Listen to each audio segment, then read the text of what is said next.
Eu quero falar com vocês hoje sobre graça.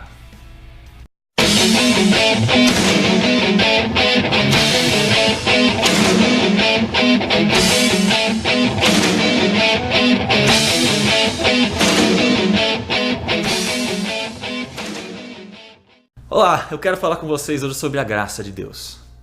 Eu vou fazer mais vídeos à frente abordando esse assunto porque é um assunto muito extenso, a graça. Primeiramente eu quero deixar claro que a graça não é uma porta aberta para pecar, para abrir-se e escancarar. Paulo fala isso em Romanos 5, Romanos 6. Permaneceremos no pecado para superabundar mais a graça ainda? Meganoito é a palavra grega que ele usa. Não seja isto assim, de maneira nenhuma, de modo algum. Mas também Spurgeon diz que a graça que não muda a minha vida não salva a minha alma. Eu quero falar sobre a graça de Deus que nos salva. Eu vou fazer um vídeo mais profundo, porém hoje eu quero ministrar sobre essa graça. A palavra nos fala em Efésios capítulo 2, verso 8, 9 e 10, que salvos sois pela graça, mediante a fé. Isso não vem de nós, isso é um dom de Deus. Essa graça, a fé e a salvação é um dom que Deus nos dá. É uma graça, é misericórdia. Sabe, nós temos vivido tempos onde pessoas não têm entendido o que é a graça de Deus. Onde pessoas não têm entendido que a salvação pertence ao Senhor e que Ele manifesta justiça e graça por misericórdia a nós. Sabe, pessoas querendo atribuir salvação a si, louvando a si mesmo. Vivemos tempos difíceis. Tempo onde, quando alguém cai em pecado, a função da igreja, a função do cristão é ajudar a se levantar, corrigir sim, porém em amor, e trazer para o caminho da graça. Mas a igreja esquece disso. E a igreja começa a apedrejar, a maldizer, até parecendo que nós não pecamos. Isso é terrível. A graça de Deus, ela transforma a nossa alma, ela transforma a nossa vida e nos capacita a viver para a glória de Deus Pai. Sim. E quando nós caímos em pecado, quando nós erramos, ela manifesta amor, correção e amor, nos direcionando num caminho verdadeiro. Pela graça Cristo nos alcançou. Não há merecimento nenhum em nós. Mas parece que nos últimos tempos tem visto pessoas dizendo que paga alto preço para morar no céu, que está pagando preço para ter na glória. Mas meu filho, te digo uma coisa. Quem pagou um alto preço foi Cristo Jesus na cruz do Calvário, para que todo aquele que nele crê tenha a vida eterna, mediante essa graça, esse chamado eficaz. Eu mostrei um livro no começo desse vídeo, do Anthony Huckman, Salvos pela Graça. Eu recomendo vocês lerem. É um livro excelente. Onde vai mostrar que nós não temos mérito nenhum na salvação. Que nós só somos salvos pela graça de Deus. E não vem de nós para nós não gloriarmos em nós, mas para darmos glória a Deus. Aí as pessoas argumentam. Mas se eu já sou salvo então pela graça, se Cristo me chamou, eu não preciso fazer nada. Pelo amor de Deus. Deus nos chamou para sermos santos, repreensíveis e agradáveis em amor. E só podemos fazer isso se formos transformados por essa graça. E sabe de uma coisa? A graça ela vem com amor. Ela mostra, aponta o nosso pecado. Nos constrange e nos faz uma mudança de vida. Isso é graça. Isso é amor. Não é a graça barata que se vê hoje em dia também.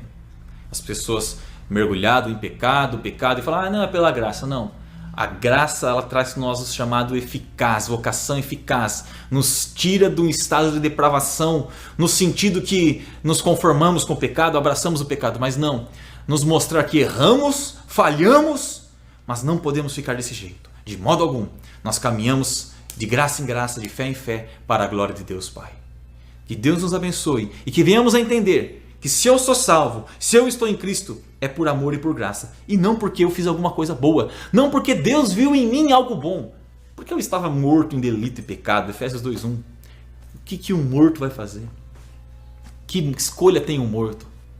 Tão somente eu vejo a graça em Deus que eu olho e falo, como pode um Deus tão soberano me amar sendo falho e pecador?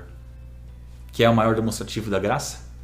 Muitas pessoas me perguntam, mas eu não tenho certeza da minha salvação, mas eu não consigo cumprir tudo certinho, eu não consigo fazer isso, eu não consigo fazer aquilo. Olha, você pregou que bonito sobre a graça, mas como que eu tenho certeza da salvação?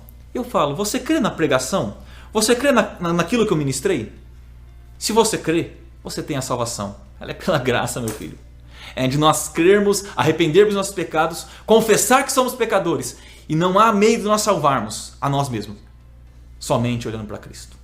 Martim Lutero diz o seguinte: quando eu olho para mim, não vejo possibilidade alguma de ser salvo. Só vejo pecado.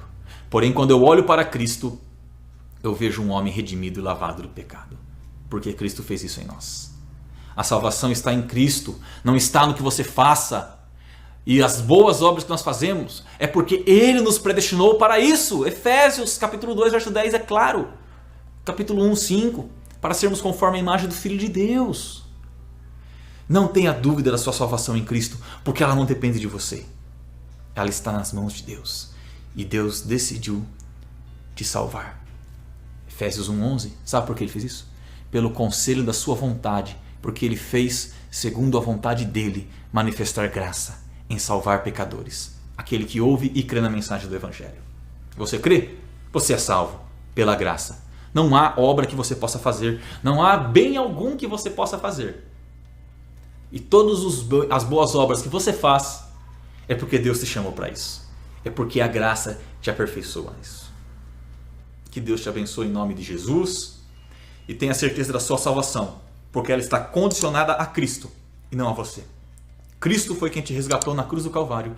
Cristo foi quem te salvou e não você mesmo. Com suas próprias mãos você vai à condenação. Mas pela graça de Cristo você chegará à vida eterna. Porque Ele te salvou. Deus abençoe.